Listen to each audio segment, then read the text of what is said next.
Hello everyone, स्वागत है आपका अपने यूट्यूब चैनल करियर पर। आपको पता है एसएससी नोटिस पर नोटिस निकाले जा रही है और उसमें एक काम का नोटिस हमें मिला है जो कि स्लाइडिंग मैकेनिज्म के ऊपर है। और ये आखिर है क्या एसएससी में और इससे एक एस्पिरेंट को क्या फायदा मिलने वाली, इस सारी चीज़ों पर मैं बात करूंगा इस वीडियो में। और पहले ये स्लाइडिंग मैकेनिज्म यूपीएससी में हुआ करता था, अब एसएससी ने भी लागू कर दिया, लेकिन ये वर्ड आपको अटपटा देख सुनने में आ रहा होगा कि एक्चुअली है क्या ये। तो इसमें मैं डिटेल में बात करूंगा क्या आपको फायदा होने वाला है और इससे कई सारे रास्ते आपके खुलने वाले हो, क्योंकि बड़ा बदलाव सिलेक्शन होगा आसान। सिलेक्शन होना आसान की बात तो मैं अगर कहूँ आपसे तो आप पढ़ाई करोगे जब ही होगा, लेकिन बड़ा बदलाव किया है एसएससी ने और मेरे हिसाब से बहुत अच्छा बदलाव किया है। क्या आप इस वीडियो को देखेंगे तो आप भी बताइएगा क्या आपको ये बदलाव अच्छा लगा। और ऐसा नहीं है, एसएससी की जितनी भी 2026 में एग्जाम होने वाले उसमें ये लागू होने वाला। अभी जहाँ तक बात उन्होंने नोटिस में दिया है एसएससी सीजीएल 2026 की प्रक्रिया और सीएचएसएल 2026 की प्रक्रिया में ये लागू होने वाला है। अब समझते हैं स्लाइडिंग मैकेनिज्म। ठीक है, तो मैं पीडीएफ खोल लेता हूँ क्या नोटिस आया है, उसमें सारी चीजें बताई गई हैं। ठीक, चलिए। जो बच्चा चैनल पर नया है तो चैनल को प्लीज सब्सक्राइब करेंगे और ज़्यादा से ज़्यादा वीडियो को शेयर भी करेंगे। और मैं ज़रा देख लेता हूँ पीडीएफ हमारी टीम ने कहाँ एडिट करके दी है या कहाँ बनाई है, वो ज़रा देख लेते हैं। ठीक है, चलिए थोड़ा सा वेट करेंगे। ये रहा।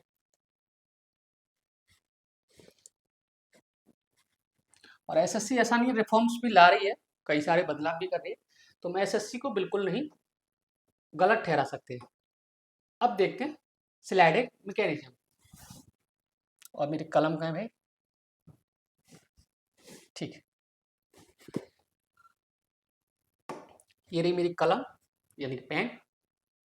ओके, चलिए। यानी कि स्लाइडिंग मैकेनिज्म का मतलब होता है, अगर एक बच्चा है, थोड़ा सा समझें गौर से, एक बच्चा है वो सरकारी नौकरी की तैयारी कर रहा है और वो एनटीपीसी में भी सेलेक्ट होता है, एसएससी में भी सिलेक्शन हो जाता है उसका और यूपीएससी में भी हो जाता है। ठीक है, और किसी और एग्जाम में भी हो जा सकता है, किसी भी एग्जाम में हो जाता है। अगर कोई बच्चा एसएससी में सेलेक्ट हो रहा है और उसको ऊपर से यूपीएससी में भी सेलेक्ट हो जाती है, यानी कि एसएससी में भी सेलेक्ट हो रहा है बच्चा वो भी, और वो बच्चा यूपीएससी में भी सेलेक्ट हो रहा है। और इसके नीचे, और मान चलो ये इनकम टैक्स इंस्पेक्टर है यानी कि आईटीओ, आईटीओ बोल सकते हैं इसको, इनकम टैक्स इंस्पेक्टर है। और इससे नीचे वाला बच्चे पे, और वो मान के चलो टैक्स असिस्टेंट लगा था 435 नंबर पे, ये बच्चा कोई बनता है टैक्स असिस्टेंट। थोड़ा सा समझेंगे, टैक्स असिस्टेंट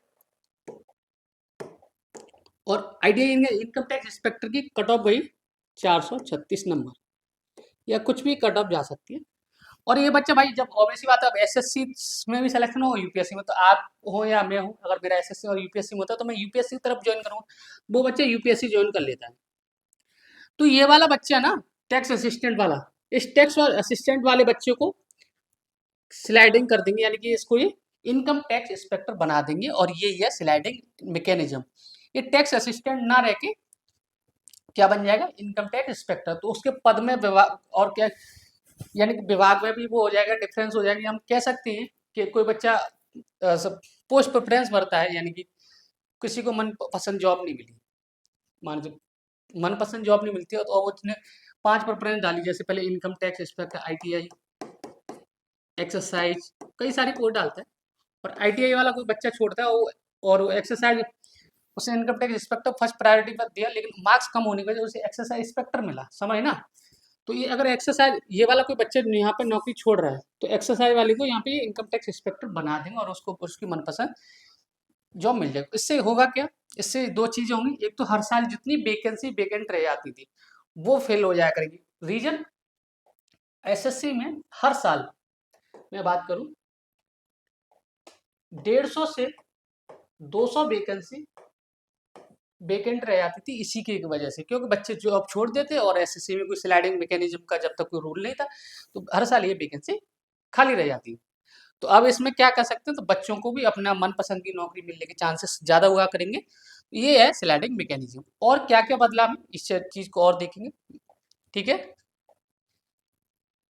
अब पुरानी व्यवस्था की सबसे बड़ी समस्या, पहले क्या होता था, मार्जिन, यानी कि कोई बच्चा 0.5 या 2.5% से चूक जाता है, 0.6 मार्क्स से चूक रहा है, तो क्या हुआ था, जैसे कोई मनपसंद पोस्ट पे चूक जाना, यानी कि इनकम टैक्स, वही वाले एग्जाम्पल हो, इनकम टैक्स इंस्पेक्टर 435 मार्क्स पे लेके आया हो, और यहाँ पे उसके मार्क्स हैं 434.5, तो कितने मार्क्स से वो बीट करा, 0.5 मार्क्स के मार्जिन से चूक रहा है। अब मान लो कोई बच्चा यहाँ पे कोई नौकरी छोड़ रहा है, कोई बच्चा ये वाला नौकरी छोड़ गया, इनकम टैक्स इंस्पेक्टर ऑलरेडी कोई बना है या कोई उसके मार्क्स ज़्यादा होंगे, तो वो जब नौकरी छोड़ेगा तो इस वाले बच्चे को चांस मिल जाएगा और वो इनकम टैक्स इंस्पेक्टर बन जाएगा। ये है स्लाइडिंग मैकेनिज्म, ठीक है। सीटों की बर्बादी आपको पता ही है, सीजीएल, सीएचएसएल, एमटीएस में बहुत सारे बच्चे मल्टीपल एग्जाम में सेलेक्ट होता है। आपको पता है सीजीएल वाला बच्चा हर कहीं मुंह मारता रहता है, यानी कि वो सीएचएसएल भी देगा, एमटीएस भी देगा, सीपीओ भी देगा, फेल का भी देगा, तो इससे क्या है, आपकी वैकेंसी और कुछ बच्चों को राहत मिलेगी, ठीक है।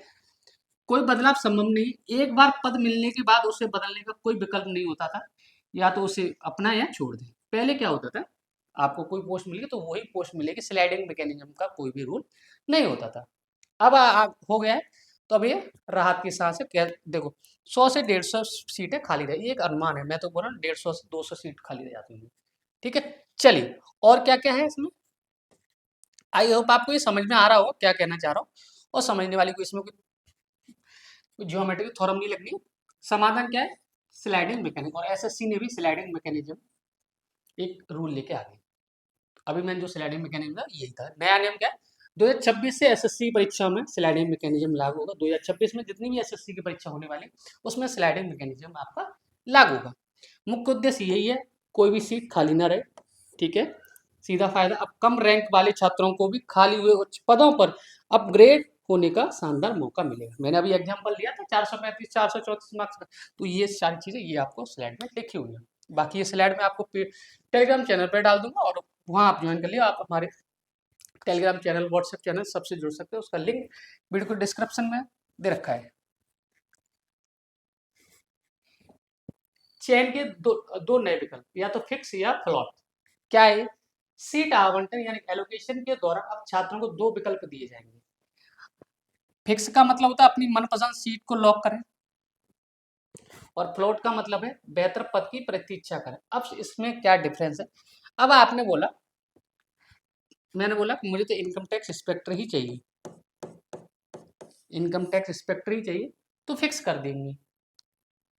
अब कोई बच्चा कहेगा नहीं मुझे तो कोई ना कोई नौकरी मिल ही जाए, तो वो क्या करेगा, फ्लोट करेगा। फ्लोट करेंगे यानी कि मान चलो अगर यहाँ पे कोई बच्चा इनकम टैक्स इंस्पेक्टर बनना चाहता है लेकिन उसके मार्क्स कम है, वो फ्लोट कर रहा है, प्लॉट कर रहा है, तो क्या वेट करेगा कि यहाँ से कोई बच्चा अगर कोई जॉब छोड़ता है तो उसको यहाँ पे इनकम टैक्स इंस्पेक्टर बना दिया जाएगा। तो फिक्स और फ्लोट में ये आपका डिफरेंस है, ठीक है। चलिए आगे चलेंगे हम लोग। फिक्स मतलब क्या है जरा देख लेंगे, लॉक करके रखा हुआ है। फिक्स विकल्प का मतलब है संतुष्टि, आपको अपनी पहली पसंद का पद जैसे इनकम टैक्स इंस्पेक्टर मिल गया, ठीक है। अब लॉक का मतलब क्या होता है, आप इस पद से पूरी तरह संतुष्ट हैं, फिक्स का मतलब होता है, और फिक्स चुनते हैं, आपकी सीट स्थायी रूप से लॉक हो जाती है। चलिए, प्रक्रिया समाप्त, आप आगे के किसी भी अपग्रेडेशन राउंड से बाहर हो जाते हैं, और आपकी चयन प्रक्रिया में यही पूरी हो जाती है। तो बच्चे अब क्या कर, अब समझ सकते हो फिक्स और फ्लोट में क्या अंतर है, ठीक है। चलिए, अब फ्लोट, फ्लोट विकल्प जैसे काम करता है, आपको दो ऑप्शन दिया जाता है, तो आपको भूख लगी हुई है, आपको पिज्जा खाना है और या आपको बर्गर खाना है, लेकिन आप कहोगे उसमें भी देखो, एक पिज्जा मिलेगा, दो बर्गर मिलेंगे, भूख आपको लगी रही है, पिज्जा आपको ज़्यादा पसंद है, बर्गर ठीक है हल्का फुल्का खाते हो, तो उसमें क्या होगा, भाई मुझे पिज्जा दे दो, मुझे पसंद तो है, कम से कम मान के चलो बर्गर ऐसा आ गया कि मुझे खाने में भी अच्छा है, तो उस दो का फायदा क्या हुआ। तो फ्लोट में ये सारी चीज़ें इस तरीके से, फ्लोट का मतलब होता है विकल्प कैसे काम करता है, सुरक्षित होल्ड यानी होल्ड करके चलना। आपको एक पद मिला है लेकिन आप उच्च प्राथमिकता यानी हायर प्रेफरेंस वाले पद का इंतजार करना चाहते हैं, ये होता है फ्लोट। यानी कि कोई भी बच्चा अगर नौकरी छोड़ रहा है हायर प्रेफरेंस पे यानी हायर पोस्ट पे, तो आपको वो सीट दे दी जाएगी, अगर उसके आपको प्रतीक्षा वेटिंग करना। आपकी वर्तमान सीट पर, आपकी वर्तमान सीट पर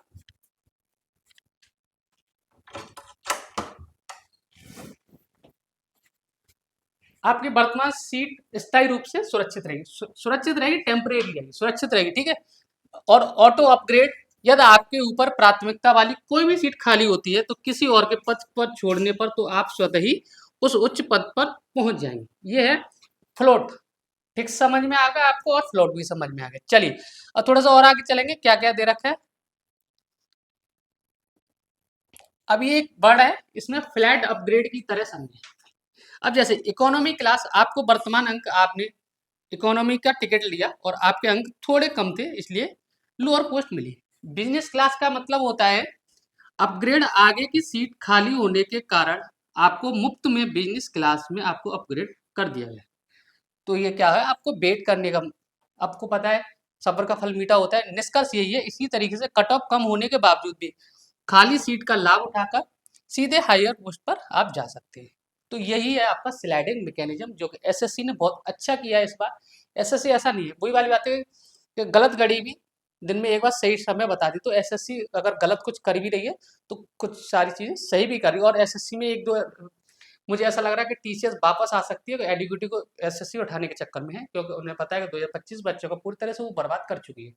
क्या नोटिस है उस पर भी मैं आपको लिए जल्द वीडियो लेके आएंगे। और आपको ये अगर वीडियो पसंद आती है तो आप ज़्यादा से ज़्यादा शेयर करिए, और आप चैनल पर नए हैं तो चैनल को सब्सक्राइब भी करिए। तब तक अपना ध्यान रखिए। Bye bye, take care, thank you so much.